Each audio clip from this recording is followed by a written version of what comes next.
how did I get started in this whole gig, correct? Yes.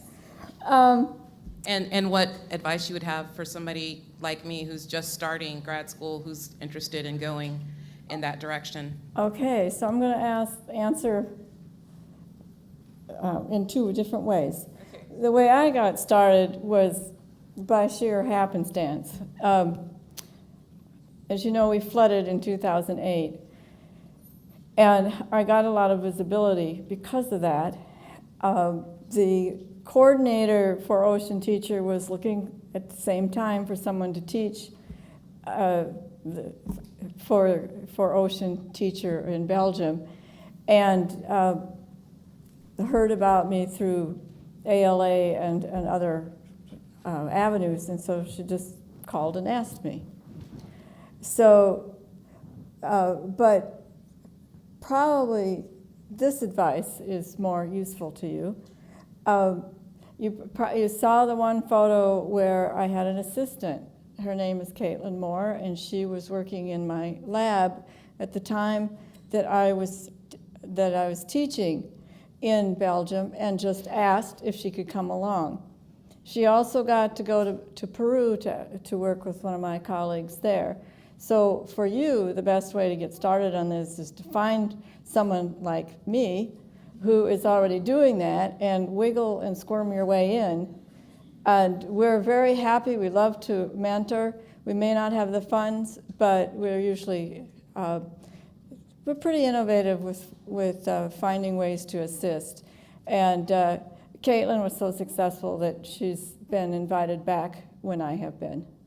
So that's my advice.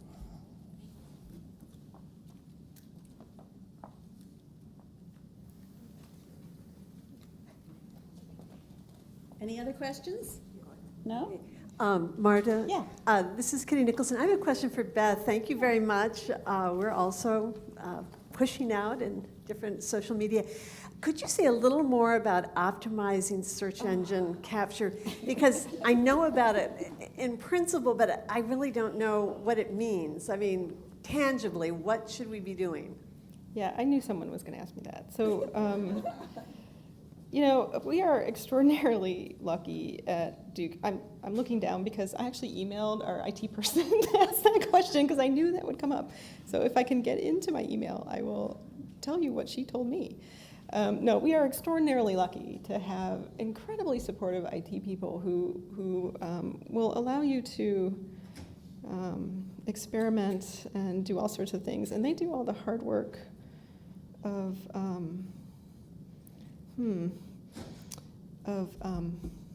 that back end, and I don't have to worry about that.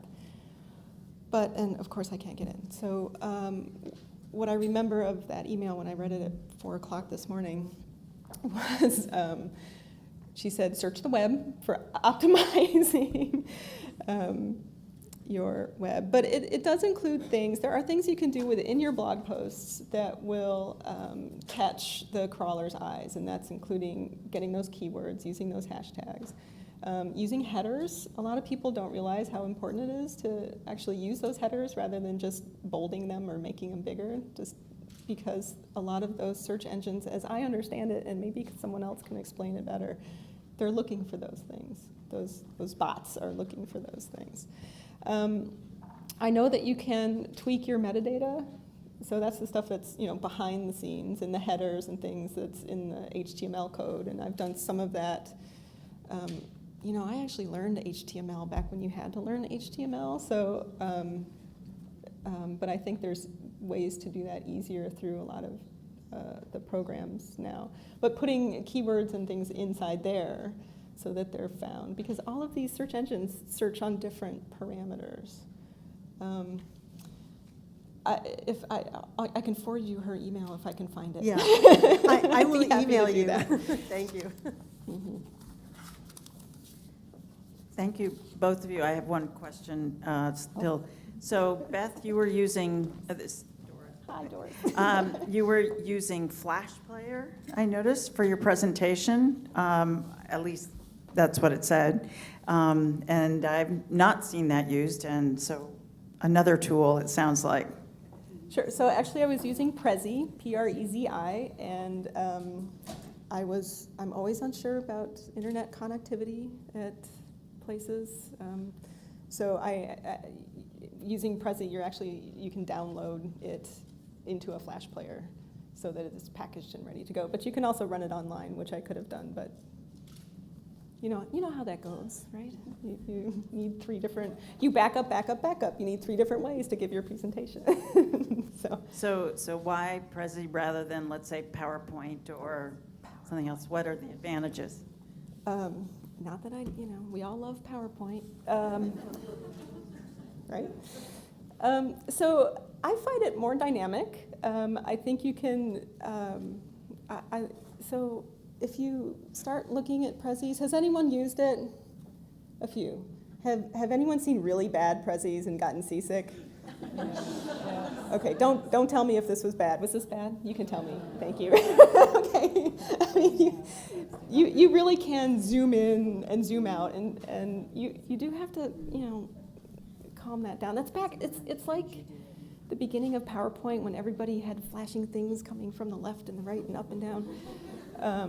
But I like Prezi because it's a little more dynamic. It's a little more flexible, I think. I find it much easier to put in images and move things around to where you want them. I'm a very designy person, so I want things to look the way I want them to look, and sometimes PowerPoint doesn't let you do that. I really like it. I encourage you to use it. It's free online. If you want more bigger, better Prezis, you can you can pay for it, but it's free online, and all of the Prezis I've done you can actually find under my profile because they're all publicly available. So I'm glad you like it. I'm glad you didn't get seasick. I appreciate that. Maybe it's because we're hungry and we don't have food in our tummies, but that's good. That's good feedback. Thank you for that feedback. Was there another question? Oh, yep.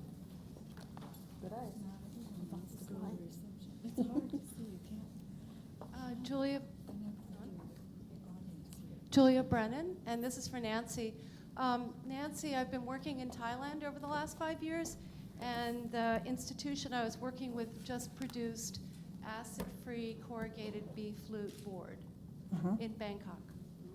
So for making the book boxes and whatnot, this is the kind of audience that they're hoping to find, because I noticed you made those book boxes in the US and shipped them back, and probably they want to do it there long-term sustainably.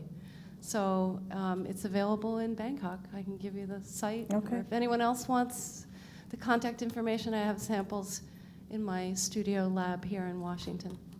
Okay, thanks.